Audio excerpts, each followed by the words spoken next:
So that's where England's at. We now have all of these towns and major cities that are completely taken over by a densely packed Muslim population who control housing. We have a Muslim Housing Association in London, so we cannot access that housing. There's a Muslim Police Association in London. It's not one like you have. You have the pretend Muslim police, don't you? You have the pretend NYPD cars. Ours is real, the Muslim Police Association. And before you know it, you have this dual policing system that starts off, and that's not a good thing to witness. So I'll give you one example. In a place called Glasgow, it is a rough end of Glasgow. There's a densely packed Muslim population. It's the middle of the day, 4 o'clock. And out onto the street comes a woman. She's all aflame. She's all lit up. And she's screaming, "Help me, help me." And a guy hears her and he runs out. He's in a garage where he's working. He manages to find water. She's on the grass now, laid down. And he manages to throw water on her and puts her out. And I have pictures still of the grass where they picked her up and put her in the ambulance, all black and burnt. That part of Glasgow is under Sharia. It's under Muslim policing. They did a statement.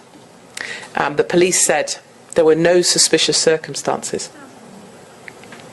And the local mosque, despite the fact there was no other comment to be made by the police, the mosque said, "It was one of our sisters. It was not a hate crime, so people don't need to be concerned. But a good Muslim doesn't gossip about what happens to a sister." Now, when you start with that kind of policing happening, then all of your faith in your country is very easily diluted.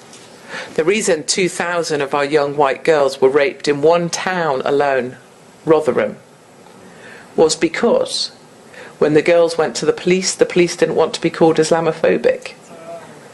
When the girls told the social workers, they didn't want to be called racist.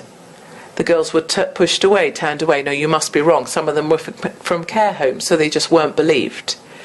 And in the end, 2,000 girls were raped by gangs of majority Pakistani Muslim men.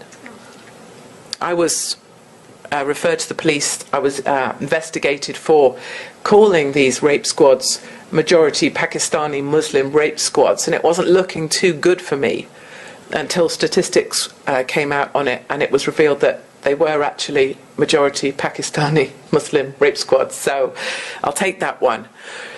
But this is where the police come in.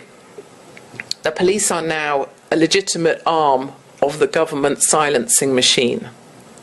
There is a hate crime unit that Sadiq Khan has set up to police Twitter, specifically my Twitter.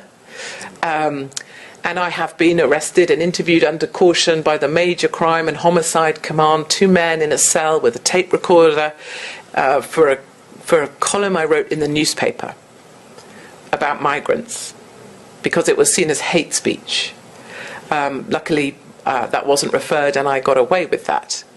But they are cracking down fast. My children are referred to social services.